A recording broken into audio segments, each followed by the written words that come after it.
the check boxes as you go through life, 18 to 24, 24 to 35, they make you check these check boxes. Right. My dad started going, I'm in the last check box. That's funny. That's funny. And I thought, he's done some amazing things over the last 10, 12 years. And really, I should start interviewing some of the people that benefited from that, because he didn't, I call it the entrepreneurial brain fart when he invented GCExperts. He comes to me and he goes, what do you want to do next? And I said, shit, let's put the band back together and start doing federal contracts. And he goes, man, thinking about creating a training organization, teach people how to do what we did. Yeah. Yeah. Yeah. Yeah. Amazing. Amazing. I mean, well, what he came up with, I mean, it's a pretty incredible thing, what you guys do. It really is. Thank you. Because it really, I mean, I'll be honest with you, it opened my eyes to an area of the market that I just never, I never would have, I don't believe I ever would have explored it on my own. I really don't. It's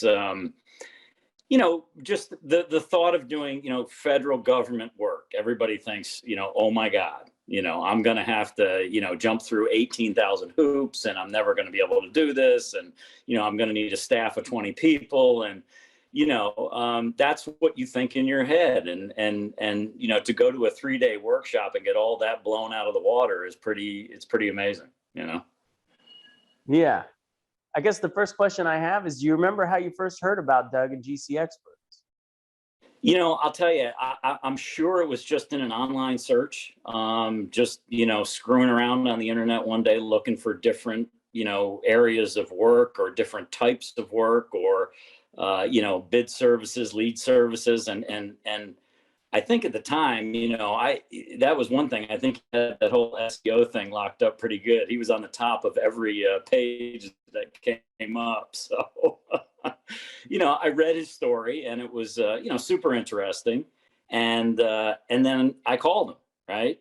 And I think as anybody who's talked to Doug knows, once you get on the phone with him, that's it. That's the end of it. You will be attending the workshop. So he hits your I believe button and you come on down here to the workshop. I still remember the first time meeting you. So you go through the 3-day workshop. What do you remember the most about it? Just opening your eyes to the to the whole federal market and really allowing you to leave there after 3 days with a belief that this is not a problem. This is something you can get into. This is something you can do. I listen, I still use your guys' term to this day, the term head trash, right? That to me was the greatest term, I'm telling you, that I've heard. And I have been in this business my whole life and I've been on my own for 30 years. So it's a great term, because what do we do as contractors? We just constantly tell ourselves that something can't be done, or all we do is conjure up all these problems in our head of what could possibly go wrong, right? Yeah. And it's all head trash. That's all it is. If you know what you're doing and you got confidence in your capabilities, you can do it. You can make it happen. And so that was my biggest takeaway of going through it the first time, was just opening your eyes to that world and then making you understand that, this is not a problem. You have the capability to do this and you can make it happen. And, I just was amazed by that first, that first workshop. Sure. And so you get out of there. Do you remember anything that you immediately implemented into your business and maybe still use today? Well, it was really just the idea of going after the projects, not the location, right? Like, hearing your guys' stories of working here and there now, we were already working throughout the state of Florida. So I was used to working 4 hours from home or 5 hours from home. That wasn't a big deal. But just listening to you guys talk about going anywhere, it really gave me the idea to say, let's not worry about where the job is. Let's worry about what the job is, right? So we really kind of narrowed in on we tend to do a lot of work. I believe it or not, when I go through BidTrakker, I'm looking for those jobs that look like shit, that just look like nobody else wants to bid these damn things. Sure. It's the stuff we love doing. We love doing renovation work. And you know, I think a lot of the stuff we get into doesn't have a lot of competition for that reason.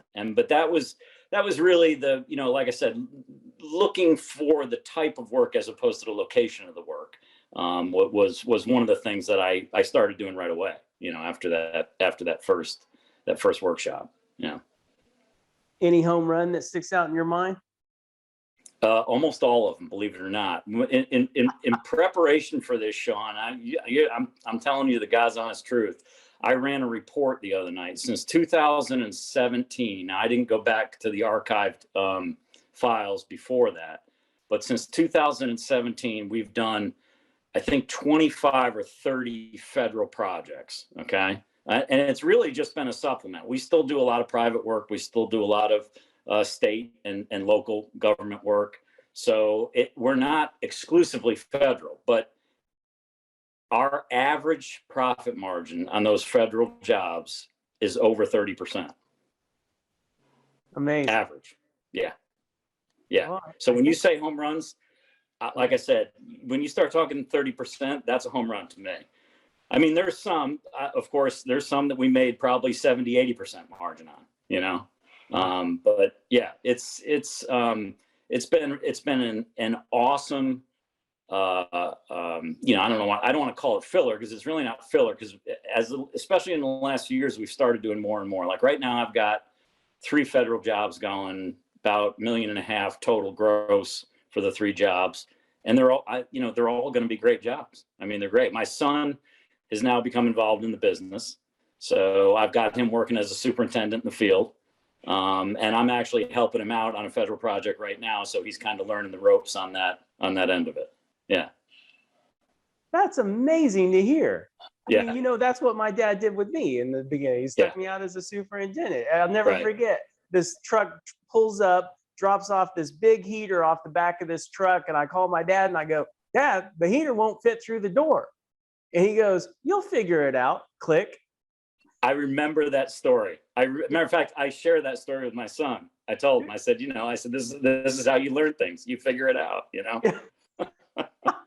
That's so amazing to hear. Doug's going to love that. Yeah. Yeah. So that's, so it's been a really a tremendous thing for us. It really has, you know? Yeah, well, I'm so glad to hear that. And so earlier we were talking about BidTrakker, and you mentioned it, and that's one of my questions I have today is, so Doug invented BidTrakker, and well, the question is, have you used it much? And I guess in your case, you used it a whole lot. Well, you know, it's funny. So we have several lead services that we use, and you do get some repetition across them. I just happen to, I like the way BidTrakker is set up. I like the way the information, exactly what you need is right in front of you, without doing a whole lot of digging. You can pretty well determine I can determine whether it's a job we want to bid on or not, pretty much right at the BidTrakker level before we even get too far into it and download all the documents. But Right. so it's you know, it's funny, every year I say, you know, we renew the subscription, and, you know, everybody goes, all right, well, what services are we using? Geez, you use this BidTrakker, you know, that's not cheap. That's pretty expensive. I said, listen to me. One job is all you need, and it pays for itself 10 times over. So I said, you know, that to me is a no-brainer, right? I mean, and I, like I said, to me, it's very easy to use. It's well set up. And now with the syncing feature, I mean, you know, you can literally go through and go boom, boom, boom, boom, you know, pick the 8 or 10 jobs that look interesting, you know, go back into the folders, pick out, you know, the few of those that you're actually going to bid on, and move on. It's really a great system. It is. I will tell you this, we've used a lot of, you know, we've used Construct Connect and BidNet and all these services, and it's by far the best one. Well, it was put together by a guy who's used all the different systems over the years, you know? Right. You can tell that, and you can tell that, you know, so, yeah. How about the $100,000 letter? Have you used that much? I used it once. I did use it once, and it worked exactly like you guys explained it would work. I was asked to take another look at my number on a job, and it was a small job, but it was a highly profitable job. And I took that letter and I kind of moved it, massaged it a little bit to fit the situation, and sent it out, and they sent us the award the next day. So yeah, it works.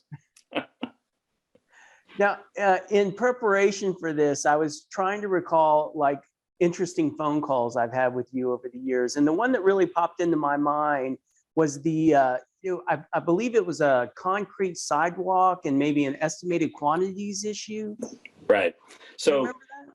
Yeah. Oh, I remember it for sure. I mean, you guys saved my skin on that job. And it was an interesting, and I still tell the story to this day. So it was a situation where it was a federally funded project. They awarded it to us, and it was set up where the base bid included a bunch of sidewalks, and you were bidding it based on a square footage of the sidewalk. Then they asked for a unit pricing for some extra sidewalk that they wanted to replace. And on the unit pricing, you were supposed to price it per linear foot of 5 foot wide sidewalk. Okay. Okay. So I bid it at $9 a square foot in bid. Well, I read the unit price extra to be the same way the bid was, a square foot price. So I put $9. And when we went to the pre-construction meeting, the architect, it was an architectural firm from New Orleans. And they said, hey, are you okay with your optional price? Because we have a lot of additional sidewalk that we want to do. And I said, yeah, I'm fine with it, Yeah. And we left the meeting, and I was driving home, and I said, why did they add, that stuck in my head. I go, that was just odd that they would ask me if I was okay with my optional price. Sure. So I got back home and I pulled out all the paperwork and I read it, and I was like, holy shit. I go, this is not good, So I called the architect and I said, look, that's not happening. I made an error here. I said, clearly I made an error, because in the base bid, I had to break out my concrete work. So you saw what the price was per square foot. And, I'm not going to take, they wanted to stick me with, I think, 10,000 square feet of sidewalk, that I'm now doing, what should have been $45 a foot. I'm now going to do for $9 a foot. Right. I said, I'm not going to take it. So he was like, well, this is going to be a problem, this and that. So I remember I called you guys and you were like, yep. Okay. Actually, you guys put me in touch with a construction attorney from DC. Oh, Bob Simon. Yeah, okay, that's exactly who it was. Yeah. And I'm telling you, so Sean, within an hour, Bob Simon sent me an email and said, I'm going to send you some language. You're going to cut and paste it. Don't change a word of it, and put it in an email and send it to the contracting officer and send it to this architectural firm. And it was all about, errors and whatever. I don't remember the exact terminology. I'm sure I still have the email, but sure. I sent it out, and within 2 hours, I had a phone call, and they said, okay, we're going to let you adjust your number. and we adjusted the number, and we did the 10,000 additional feet of sidewalk. Yeah. Amazing. Yeah. Oh, I'll bet the change order was a home run. It was. It absolutely was. And like I said, if not for you guys, I don't know what I would have done, but I was not in a position.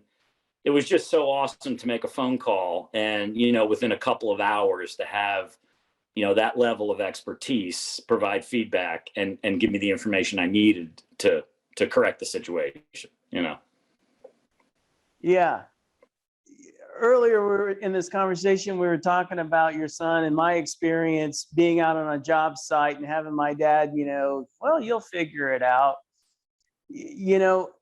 I was thinking about that. There's just been times over my career that I thought something was impossible and find out later that it's probable. And I think you were alluding to that earlier. And, have you had any interesting phone calls with Doug that just kind of blew your mind over the last 10 years?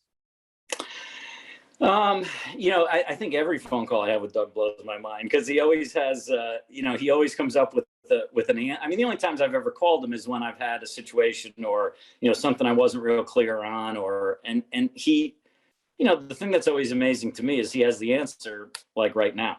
It's not like he says, oh, well, I don't know, I got to think about that one. He'll talk through it with you, and by the time you hang up, you got your answer. Yeah. So I think that's just the thing that I always take away from conversations with him. I've been working with him now for 30 years, in a professional manner, and he blows my mind weekly. Yeah. Well, listen, he's got two things that I love. One is obviously the depth of his knowledge, is huge. But his attitude, man, his positive attitude. I mean, you talk about the definition of a can-do attitude. That's your dad. You know what I mean? Yeah.